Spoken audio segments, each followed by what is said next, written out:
How do you do dirty talk? Ooh, dirty talk. I'm here with Dr. Liz. Hi, and this is Cathy Vartuli. I'm from Intimacy Dojo. And I'm from Sex Positive Psych. I'm sorry, I drew a blank from it. I'm like, what's her website again? It's okay. It's totally fine. Dirty talk can be so, especially if I'm a sapiosexual, like someone who loves really smart people, and people can like get me really turned on with the right words. But how do you do it? Like, it's very awkward when you're like, oh, baby, I am going to take you so hard. Like, that's not sexy. Like, what are your tips when you teach? You have a class that you teach? Yeah, I teach a class called Nasty Naughty Negotiation. And what I tell people is that the first step to talking dirty is, of course, getting consent.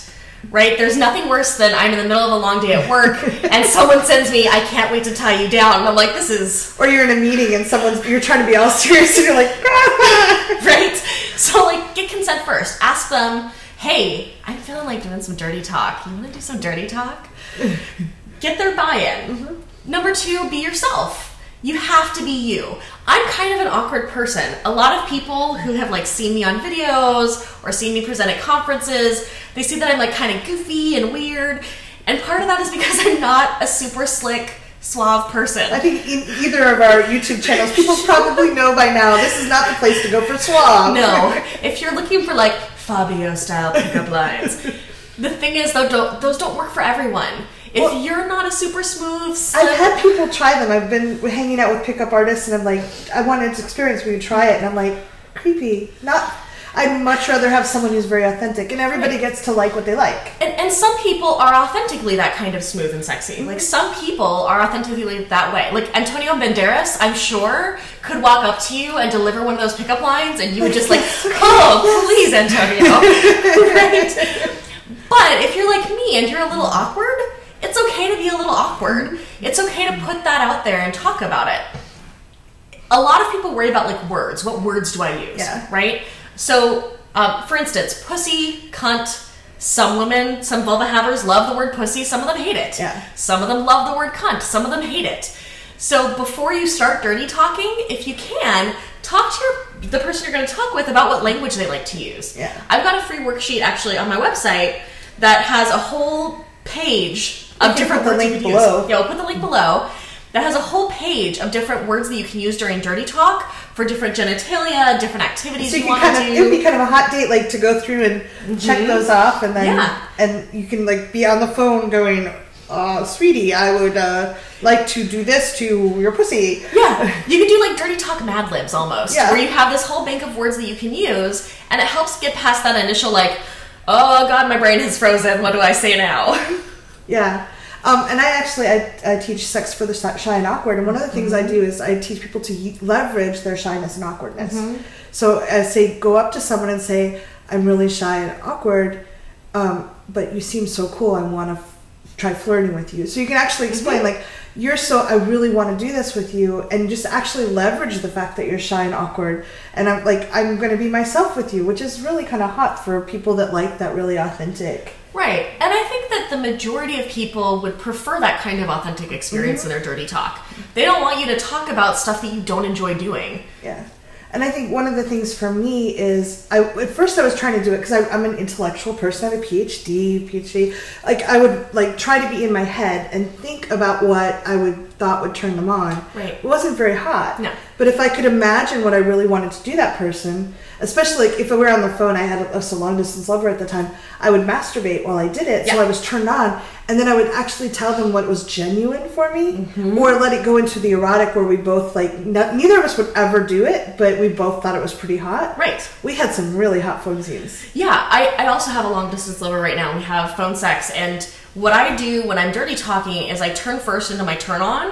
Like, I turn into like how I feel and like how, like, I imagine what it's going to feel like and the feeling of their touch. And then just like actually get in your body and your... Yeah, getting into your body and like feeling your own arousal makes it so much easier to dirty talk. Because if you're in the middle of like writing an essay and then you're like, objectively, I would like to do this thing with your genitals. It's not hot. It's not hot because you're not in the right mood. Yeah. And once you get that turn on going, it's kind of like a feedback loop where you both keep turning each other on more and more. Yeah.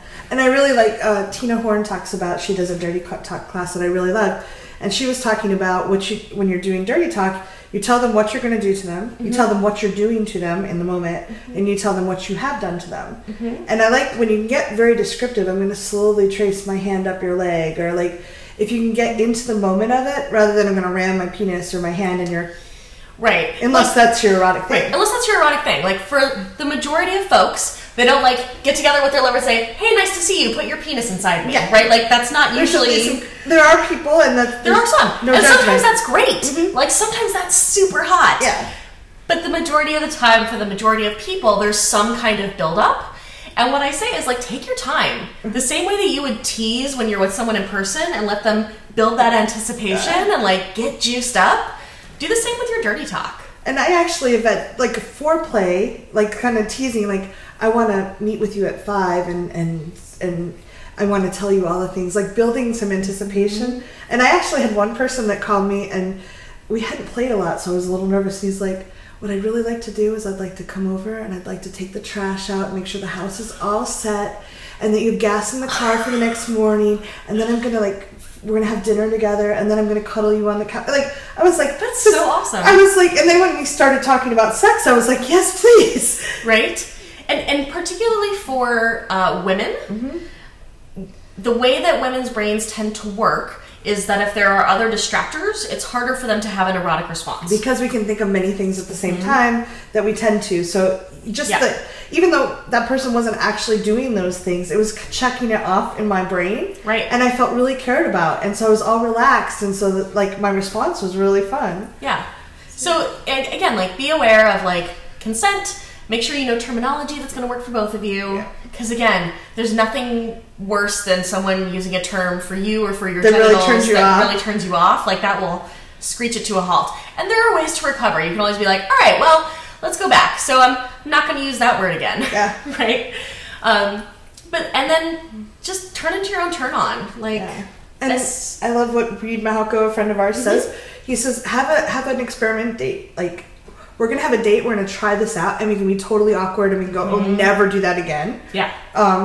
You don't learn unless you try. Yeah. And if you just set up, like, we're going to have this hour, we're going to try it and be really silly if we want, it lets you start learning each other, and that's pretty hot, too. Yeah, that's super hot. Being silly with someone, especially for me, is essential to being able to have hot, sexy times with them. If I can't be silly with them, like, it kills it for me. Yeah. So we'll leave the link below for your words. Free dirty talk sheet. And I'd love to come back.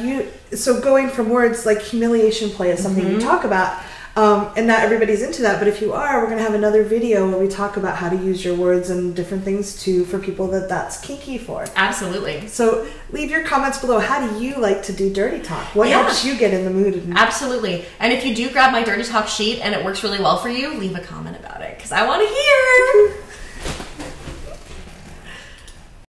Congratulations on taking this time for yourself and learning these things. If you'd like to follow more of this, you can subscribe to my channel here. Social media is up here, and there's more videos of this type here. See you soon.